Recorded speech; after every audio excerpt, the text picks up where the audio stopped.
What's up, gamers? Welcome back to Tico Talks Throne and Liberty. My name's Tico, and I'm the Globalization Design Manager at Amazon Games for Throne and Liberty. It's been a while since our last chat, and I hope all of you had a chance to get some rest over the holidays and enjoy some Throne and Liberty. I might have played a little too much, but hey, when you get a break from work, it's hard to resist.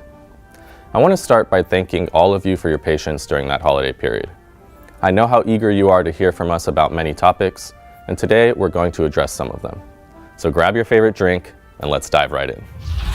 I want to waste no time and start with what's top of mind for many of you: server consolidations. Yes, they are coming, and I want to be completely transparent about what this means for our community. Our goal with server consolidations is twofold.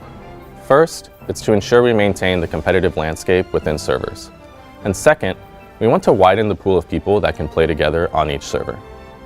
The approach to server consolidations will be a multi-step process that includes merging auction houses between early access and launch servers, offering a free server transfer period, which includes removing the restriction of transfers between early access and launch servers, and then finally, the consolidation of existing servers. I want to emphasize here that any servers impacted will be consolidated into new servers, rather than merging one server into another already existing server. I know you probably have many questions about what happens during consolidation, which servers will be affected, and plenty more. So to address this properly, we'll be releasing a comprehensive article later this week that will outline all the details, steps we're taking, and planned dates, so you'll know exactly what to expect. Now, I've seen a lot of discussion from players wondering what we've been working on over the last couple of months. Well, all of us at AGS and NCSoft have been focused on making fundamental improvements to Throne and Liberty as we get ready for Talandre's launch, our upcoming free expansion. And I want to share some of those details now. First, let's talk about combat improvements, which is something I've mentioned before, but can now share more specifics. We're making foundational changes to our combat mechanics with the focus on improving fluidity and intuitive feel. So what does this mean in practice? Here are some of our planned changes. Players will now maintain their regular movement speed while attacking.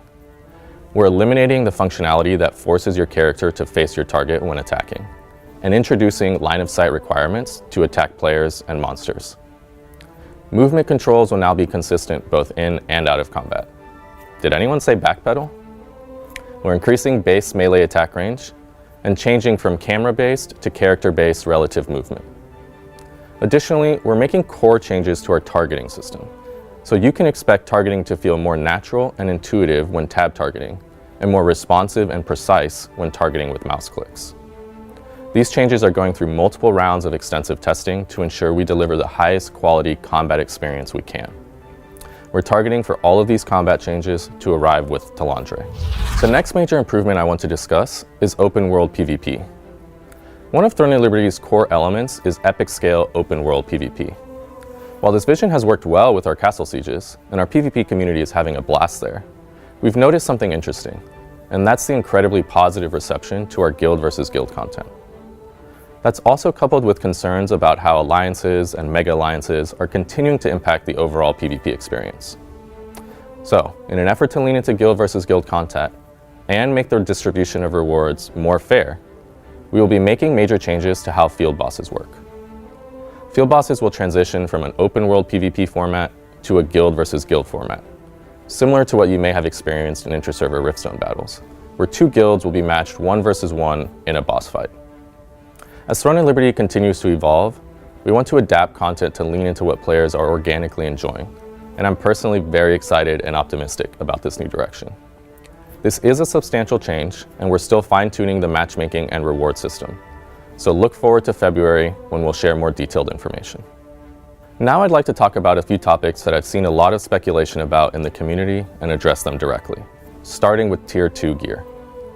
Players will be able to begin acquiring Tier 2 gear at the time Talandre is released. And when that Tier 2 gear does arrive, players will be able to upgrade them all the way to +12 from the onset.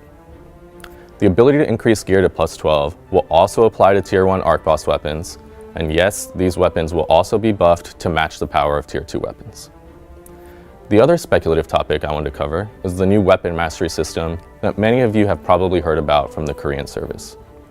I've seen plenty of guesses for when it will arrive to our service, so I will tell you now that it will also arrive with Talandre. With all this talk about talandre, I know you must be wondering, when is talandre coming? Or maybe even, what is talandre? Well, make sure to tune in to Godspeed's next episode of Eye on Silesium on January 28th for the big reveal. And between you and me, I wonder if she's going to drop any other information about upcoming content. Okay, we just covered a lot, but that's not everything we're working on. Let me highlight some other key improvements in development. First, we're implementing changes to reduce situations that can lead to toxicity, especially in co-op dungeons. We're also tackling key quality of life improvements, like streamlining inventory management for both regular items and runes. And along those same lines, we're analyzing the game's materials and working to reduce the current material overload that many of you have experienced. And finally, something I know many of you will appreciate. We're expanding the ways you can approach gear progression. While PvE content is the current primary path for progression, we want to give you more flexibility to progress through the content you enjoy most, whether that's PvE, PvP, or a mix of both. We're still iterating on the finer points of all of these efforts and their release timing, but I promise to share more information as we make progress. Now, I want to talk about some promises we've made to you in previous discussions. Back in October, I mentioned we were working on new UI elements to show contextual information about guild contributions during conflict mode bosses. That change is arriving in just a few days on January 23rd. For our console players, in November I promised mouse and keyboard support, and we are now targeting to deliver this feature on February 6th. In my recent holiday letter in December, I acknowledged your feedback about daily activities feeling overwhelming.